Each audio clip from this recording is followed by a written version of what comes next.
Al comparar las costumbres religiosas, es posible encontrar contrastes entre el monoteísmo hebreo y el culto egipcio. ¿Cuáles eran las principales diferencias entre estas religiones?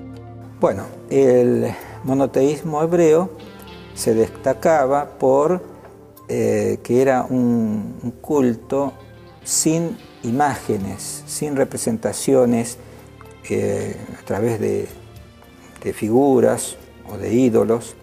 Era un culto espiritual dirigido a una divinidad, a una deidad invisible, pero que tenía características muy claras en la mente del adorador.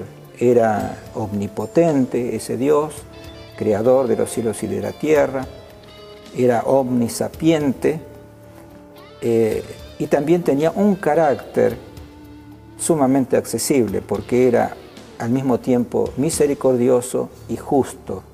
El monoteísmo hebreo hablaba de una relación de la criatura con su creador, una relación espiritual donde la fe era esencial para esa relación, era el nexo entre el Jehová, el Dios de Israel, y el hombre hebreo. En cambio, la religión egipcia es un sistema de creencias para un mejor vivir, no centrado en lo espiritual, si bien tenía todo un halo de espiritualidad, pero cuando uno profundiza y estudia la religión egipcia, se da cuenta que respondía a aquellas necesidades fundamentales del hombre y no a las necesidades trascendentales o espirituales, ¿sí?, que tienen que ver con la relación de fe que existía en el monoteísmo hebreo. El culto egipcio, en contraste, era una religión idolátrica.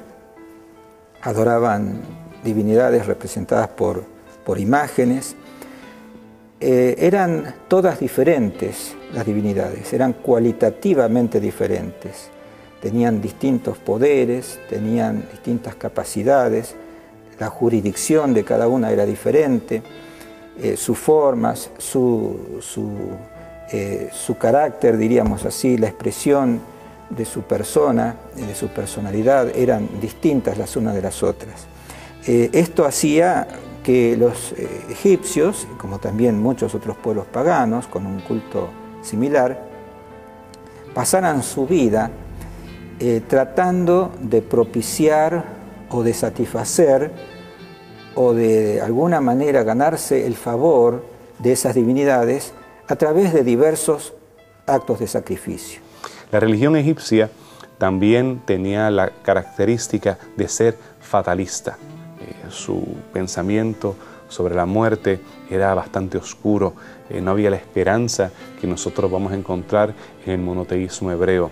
Así que los egipcios tenían que constantemente estar cuidando qué iban a hacer y cómo lo iban a hacer para satisfacer a los dioses y para no enojar a aquellos que estaban velando por su conducta. De manera que ese es el contraste que encontramos entre el monoteísmo y el politeísmo, diríamos así, o el culto egipcio.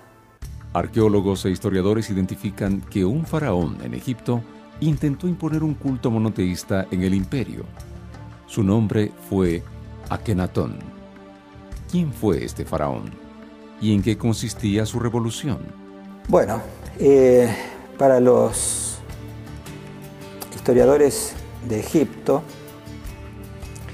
Akenatón es un personaje muy interesante. Él se llamó al principio Amenhotep IV. Comenzó su reinado en 1364 a.C.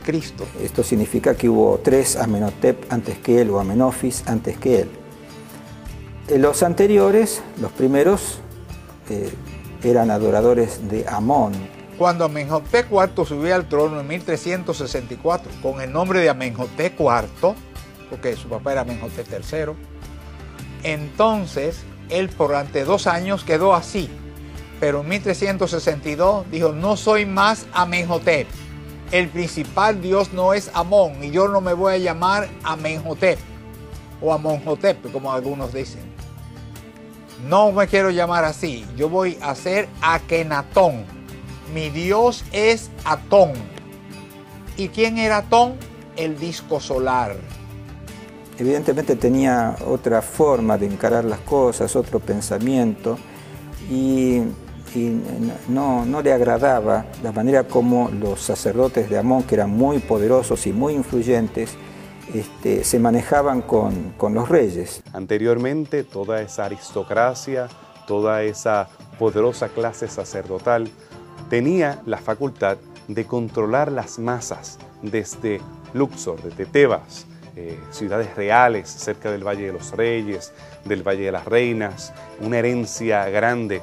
No solamente hablamos de poder religioso, sino poder político y poder económico.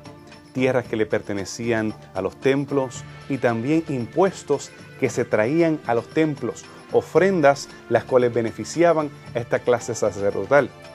Ahora, cuando Akenatón sale de esa área, sale toda esa influencia, sale todo ese poder económico de manos de esta clase sacerdotal. Y ahora es transportado directamente a este sumo sacerdote que es Akenatón y a esta nueva clase sacerdotal que él crea en Amarna.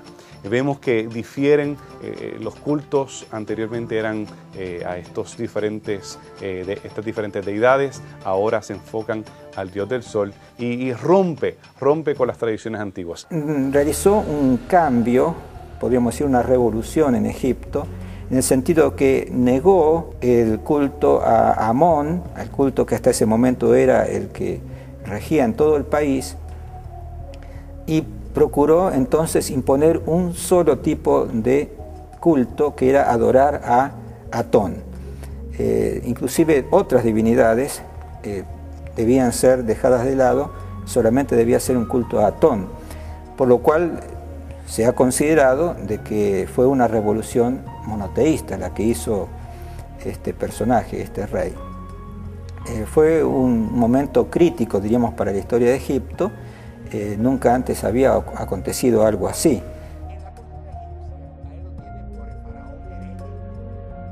El loco de Amarna. Amarna era la capital donde él vivía. Y el único dios que se adoraba era el disco solar. Por lo tanto, era un faraón bastante impopular. Le decían el loco. Y cuando él murió, después de un reinado de 17 años, toda la memoria de su reinado la borraron, lo destruyeron, y los años de su reinado se lo añadieron al reinado de Jarenham. Y todo quedó así por años y años, hasta que se fueron los alemanes a excavar a Tel el Amarna, la capital, y encontraron todo un tesoro de cosas hermosas del reinado de esos 17 años de Akenatón.